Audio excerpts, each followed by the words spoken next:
কথা বলা হয় না এটা? এই যে বয়ান মানে কথা বলা, বয়ান মানে কি? উপস্থাপন করা।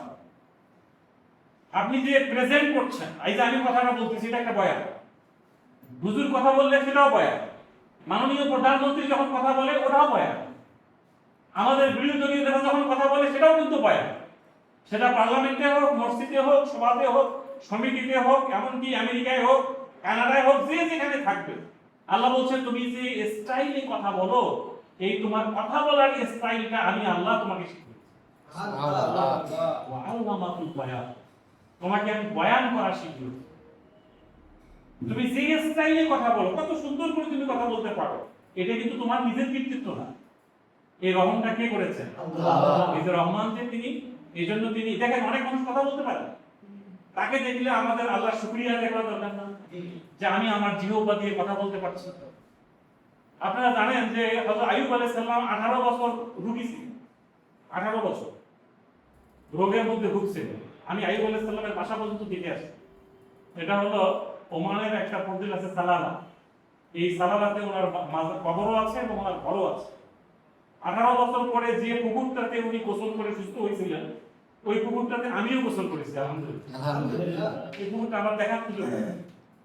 তো ওনার 18 বছর ধরে পুরো শরীরে অসুস্থ এবং পোকা, পুরো শরীরে তার পোকা ধরে গেছে।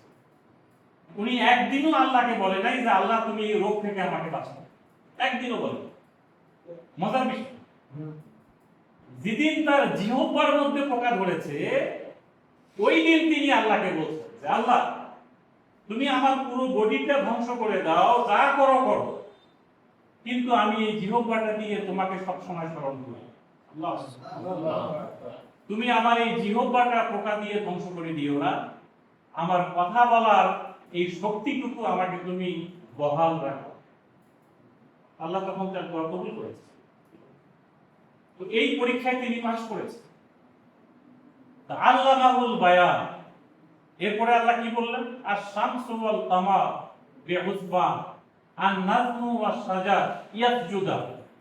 এই পৃথিবীতে চন্দ্র, সূর্য, গ্রহ, নক্ষত্র, গাছপালা যা কিছু আছে, প্রত্যেকটা সৃষ্টি আল্লাহর কাছে মাথা নত করেছে, সবাই সিজদা করেছে। আল্লাহ তাআলা এই কথাটা কোরআনের বিভিন্ন সূরাতে বলেছেন, সাব্বাহা লিল্লাহি মা ফিস সামাওয়াতি ওয়া মা ফিল আরদ। আসমান জমিনে যা কিছু আছে সবাই আমার তাসবিহ করছে, সবাই আমার কাছে মাথা নত করছে, সবাই জানে যে আমি তাদের স্রষ্টা। এরপরে আল্লাহ তাআলা বললেন আস-সামাআ, কি তারপরে কি? ওয়া রাফাআহা ওয়া ওয়াদাআল মিজান। এই যে এই জায়গাটাতে এসের জন্য আমি এতক্ষণ এই কথাগুলো বললাম। আল্লাহ তাআলা বলেন আমি এই পুরো আমার ব্যবস্থাপনাটা, এই সৃষ্টির মধ্যে আমি একটা ব্যালেন্সিং করেছি। এই ব্যালেন্সিংটাকে আরবিতে বলা হয় মিজান। এটাকেই বাংলাতে বলে দাঁড়িপাল্লা, যেটা দুই দিকে সমান ওজন না হলে এটা সমান সমান হবে না। এই যে ব্যালেন্সিং করার জন্য আল্লাহ বলেন আমি সূর্যকে একটা জায়গায় দাঁড় করাইছি, ওই জায়গাটা থেকে সে যদি এক চুল এদিক সেদিক হয়ে যায়, পুরো পৃথিবী তছনছ হয়ে যায়।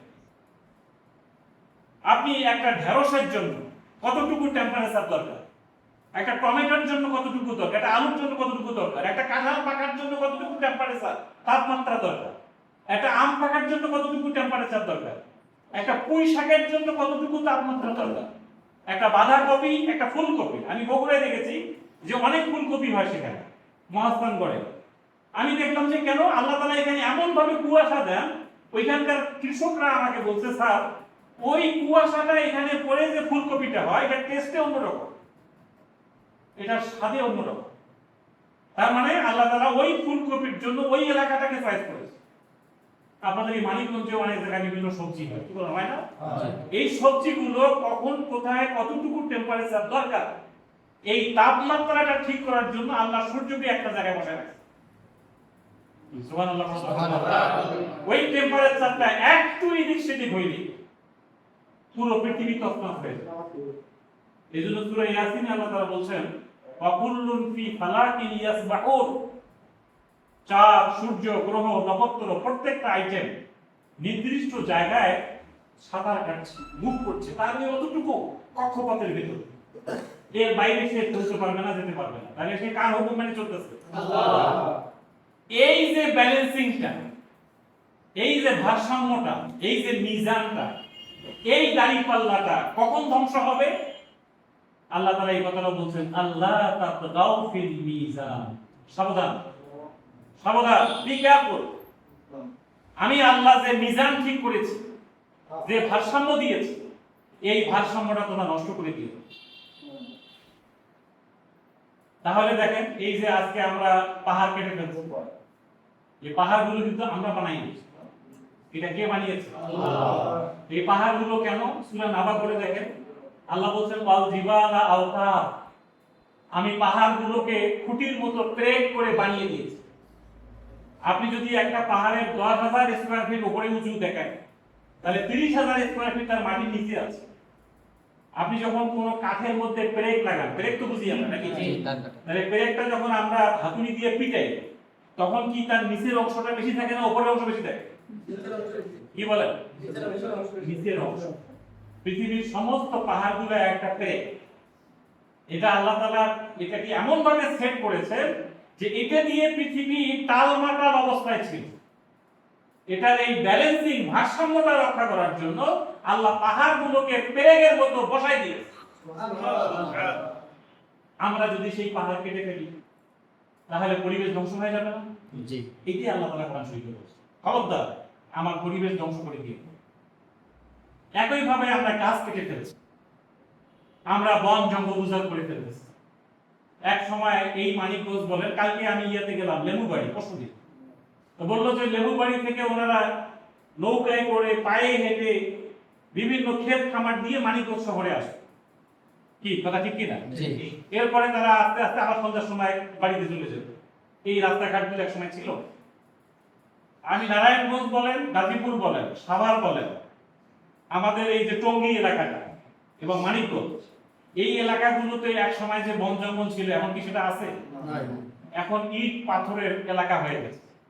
এই কারণে পরিবেশটা ধ্বংস হচ্ছে।